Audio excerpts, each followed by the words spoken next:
तो क्या कनाडा में परमानेंट रेजिडेंसी के लिए अप्लाई करने का सोच रहे हैं? अगर हाँ, तो फिर एक्सप्रेस एंट्री और प्रोविंशियल नॉमिनी प्रोग्राम्स मतलब पीएनपी, इनके बीच का जो फर्क है ना, उसे समझना बहुत जरूरी है। ये एक ऐसी कंफ्यूजन है जिसमें लोग अक्सर फंस जाते हैं। तो चलिए आज इस पूरी उलझन को मिलकर सुलझाते हैं। देखिए, ये उलझन सिर्फ आपको नहीं है, बहुत से लोग इसी सवाल से जूझते हैं। और सच कहूं, अगर ये बेसिक कॉन्सेप्ट ही साफ ना हो तो अपने लिए सही इमिग्रेशन का रास्ता चुनना लगभग नामुमकिन हो जाता है। पर फिक्र मत कीजिए, हम इसे स्टेप बाय स्टेप बहुत आसानी से समझेंगे। आज हम इन 6 पॉइंट्स पर बात करेंगे। शुरुआत करेंगे कनाडा इमिग्रेशन की इस आम उलझन से, फिर एक्सप्रेस एंट्री और पीएनपी को गहराई से समझेंगे और आखिर में ये पता लगाएंगे कि परमानेंट रेजिडेंसी के लिए सही रास्ता कौन सा हो सकता है। तो सबसे पहली और सबसे जरूरी बात, इस बुनियादी कॉन्सेप्ट को क्लियर करना है। इसे समझना किसी के भी पीआर सफर का पहला और सबसे जरूरी कदम है, चाहे कोई कनाडा के अंदर हो या बाहर, क्योंकि सही जानकारी ही तो सही दिशा देगी, है ना? चलिए अब आते हैं पहले बड़े कॉन्सेप्ट पर, एक्सप्रेस एंट्री। इसे आप ऐसा समझिए कि ये कनाडा के फेडरल इमिग्रेशन का मेन हाईवे है, जहां से ज्यादातर स्किल्ड लोग गुजरते हैं। यहाँ एक बहुत जरूरी बात याद रखने वाली है जो अक्सर लोग भूल जाते हैं। देखिए, एक्सप्रेस एंट्री अपने आप में कोई इमिग्रेशन प्रोग्राम नहीं है। नहीं, ये एक ऑनलाइन सिस्टम है, एक तरह का मैनेजमेंट टूल जिसके अंदर कई सारे प्रोग्राम्स काम करते हैं। ये बस एक प्लेटफॉर्म है। और ये हैं उस एक्सप्रेस एंट्री सिस्टम के अंदर की 3 मुख्य लेन्स या रास्ते। पहला फेडरल स्किल्ड वर्कर, दूसरा कनेडियन एक्सपीरियंस क्लास और तीसरा फेडरल स्किल्ड ट्रेड्स। हर लेन आप कह सकते हैं एक अलग तरह के एप्लीकेंट के लिए है। तो फेडरल स्किल्ड वर्कर प्रोग्राम उन लोगों के लिए है जिनके पास फॉरेन एक्सपीरियंस है। कैनेडियन एक्सपीरियंस क्लास, जैसा नाम से ही पता चल रहा है, उनके लिए है जिन्हें कनाडा में काम करने का कम से कम 1 साल का एक्सपीरियंस है। और फेडरल स्किल्ड ट्रेड्स प्रोग्राम खास स्किल्ड ट्रेड्स के प्रोफेशनल्स के लिए है, जैसे इलेक्ट्रिशियन या प्लम्बर। अच्छा, आपने शायद कैटेगरी बेस्ड ड्रॉज के बारे में भी काफ़ी सुना होगा। ये एक और शब्द है जो काफ़ी कन्फ्यूजन पैदा करता है। लेकिन इसे ऐसे समझिए, ये कोई नया रास्ता नहीं है, बल्कि उसी एक्सप्रेस एंट्री हाईवे पर बने कुछ खास एग्जिट रैंप हैं, जो कुछ खास प्रोफेशन के लोगों के लिए बनाए गए हैं। अब एक बहुत बड़ी गलतफहमी को दूर करने का टाइम है। बहुत से लोग सोचते हैं कि यार कैटेगरी बेस्ड ड्रॉ के लिए तो सिर्फ 6 महीने का एक्सपीरियंस ही चाहिए। पर क्या ये सच है? चलिए देखते हैं। नहीं, बिल्कुल नहीं।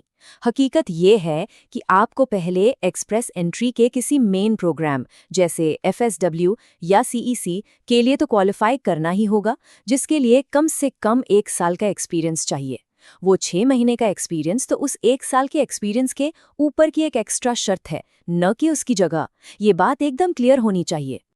ओके, अब आते हैं दूसरे बड़े इमिग्रेशन सिस्टम पर, यानी पीएनपी। अगर एक्सप्रेस एंट्री एक नेशनल हाईवे है, तो पीएनपी को आप अलग अलग राज्यों के अपने सीनिक रूट्स या छोटे सुंदर रास्ते समझ सकते हैं, जो आपको एक खास प्रोविंस तक ले जाते हैं।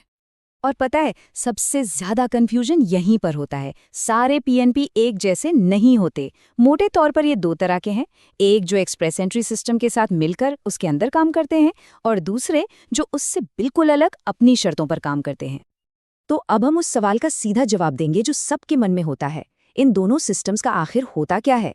600 पॉइंट्स कब मिलते हैं और नॉमिनेशन सर्टिफिकेट कब मिलता है? चलिए इस रहस्य से पर्दा उठाते हैं। बहुत सिंपल है। जो पीएनपी एक्सप्रेस एंट्री से जुड़ा है, उसके लिए आपकी एक एक्टिव ईई प्रोफाइल होनी चाहिए, और अगर आप सिलेक्ट हो जाते हैं तो आपको मिलते हैं सीधे 600 सीआरएस पॉइंट्स। वहीं दूसरी तरफ जो पीएनपी एक्सप्रेस एंट्री से जुड़ा नहीं है, उसमें आप सीधे प्रोविंस को अप्लाई करते हैं और आपको पॉइंट्स नहीं बल्कि एक नॉमिनेशन सर्टिफिकेट मिलता है। जी हाँ, पूरे 600 पॉइंट्स। ये कोई छोटी मोटी बात नहीं है। ये ईई अलाइंड पीएनपी का सबसे बड़ा फायदा है। ये 600 पॉइंट्स आपके सीआरएस स्कोर को सीधा आसमान पर पहुंचा देते हैं और आपके पीआर के चांस को कई गुना बढ़ा देते हैं। मतलब सोचिए, अगर किसी का स्कोर 400 के आसपास है तो 600 पॉइंट्स जुड़ते ही वो 1000 हो जाता है। इसके बाद तो लगभग हर ड्रॉ में सिलेक्शन पक्का ही समझिए। ये सच में एक गेम चेंजर है। अच्छा, अब बात करते हैं दूसरे तरह के पीएनपी के नतीजे की, जो है पीएनपी नॉमिनेशन सर्टिफिकेट। आखिर ये क्या बला है और ये काम कैसे करता है? तो ये नॉमिनेशन सर्टिफिकेट असल में एक टिकट है, एक ऐसा टिकट जो आपको एक्सप्रेस एंट्री के पॉइंट सिस्टम से बाहर निकालकर एक अलग दरवाजे से सीधे फेडरल सरकार को पीआर अप्लाई करने का मौका देता है। इसमें 600 पॉइंट्स का कोई लेना देना नहीं है, ये एक पूरी तरह से अलग प्रक्रिया है।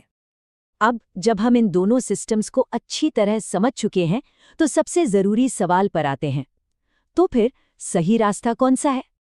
आमतौर पर जो लोग कनाडा के बाहर से अप्लाई कर रहे हैं उनके लिए एक्सप्रेस एंट्री और ईई अलाइंड पीएनपी सबसे अच्छे ऑप्शंस हैं।